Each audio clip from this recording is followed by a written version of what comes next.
Jeg står utenfor det arktiske universitet i Harstad sammen med Heidi Angel Strøm, som forsker på kulturelt entreprenørskap. Men først, Heidi, det å være forsker under en pandemi, hvilke utfordringer byr det?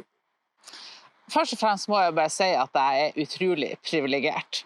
Jeg jobber jo faktisk i staten, og jeg har fått lønn inn på konto, og jeg har noen faste oppgaver å gå til siden Norge ble stengt ned 12. mars.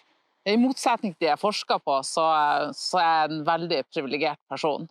Men når det er sagt, så har vi jo selvfølgelig noen utfordringer. Jeg har jo da sittet på hjemmekontor siden 12. mars. Ja, altså i drøyt på et år. Så skriver jeg i 50 minutter. Hold kjeft! Skriv.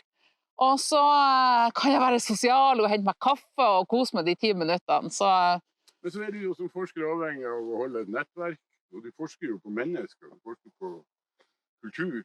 Og disse menneskene er det jo vanskelig å treffe under en pandemi. 12. mars, når Norge ble stengt ned, så var jeg midt i feltarbeidet. Det vil si, jeg hadde da en plan for forskningen min. Jeg skulle da ut i det arktiske. Jeg skulle til Grønland, jeg skulle til Finland, jeg skulle til Sverige, jeg skulle til Kanada, jeg skulle i hvert fall rundt omkring.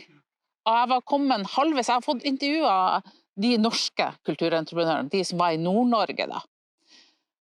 Og så sa det jo pang, så da måtte jeg bare snu om på hele prosjektet mitt.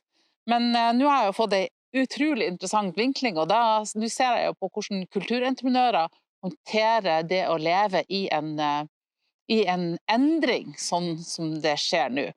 Det jeg er opptatt av, hvordan tenker de nytt. Du er jo midt i denne forskningen din, men hvis du skulle prøve å si noe om hva du leter etter, eller hva du ser så langt? Det jeg allerede har funnet, det at jeg først gikk til teorien da. Og det teorien sier det at som kulturentreprenør så må du må være en slags administrerende blekksprut, du må kunne administrere alt mulig, du må kunne tenke nytt, du må kunne drive en bedrift, og du må også kunne bygge nettverk. Og dette jeg skulle ut og teste da. Men det som er min hypotese, det er jo det at de som er kulturentreprenører i nord må nesten være enda bedre enn det som teorien sier, fordi at de er så langt borte fra markedet. Det er ingen som har havnet her by accident av de som jeg intervjuer.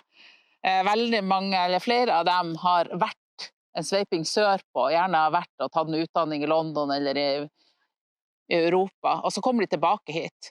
De har bestemt seg for at de skal holde på med kunst og kultur, og de skal bo her i nord.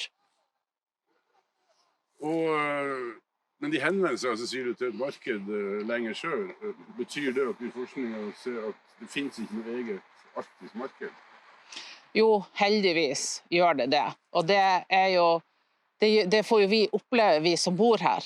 Vi får jo nyte godt ut av de lokale kulturentreprenørene som jeg snakker med, og det er klart de er utrolig viktige for at vi skal trives. De er enormt viktige for de lokalsamfunnene, så det er et marked der, men det er klart det markedet er ikke så stort som om du ville ha bodd i London, eller om du ville ha bodd i San Francisco. Hvis du til slutt skulle si noe om de kulturentreprenørene, for det er jo som du sier, det er jo en hel bedrift som du har møtt med, hva er det som preger dem mentalt? Er de deprimert, er de optimistiske, er de satt ut? Eller? De er vel egentlig litt sånn som vi alle. Noen ser veldig lyst på det, og har hatt gode tider håndtert de utfordringene helt fint som kom under pandemien, mens andre har hatt det veldig tøft. Og det som jeg kan si, egentlig som kulturinteressert person, mer enn kanskje som forsker, det er jo det at jeg er veldig bekymret for dem som nå forlater kulturen. Fordi vi er så prisgitt her nord, de som vil prioritere og holde på med dette. Det er mange som har nødt å forlate og tenkt at vi må ta oss andre jobber. Og hva er det når hverdagen kommer og vi igjen skal begynne å gå på konserter og gå på kunstutstillinger og ja. Du har akkurat sett en ny episode av The High North Tour 2021. En reportasjereise i Arktis og nordområdene. På jakt etter historier fra nord. Følg med, det kommer flere. Mitt navn er Arne O. Holm, sjefredaktør i highnorthnews.com.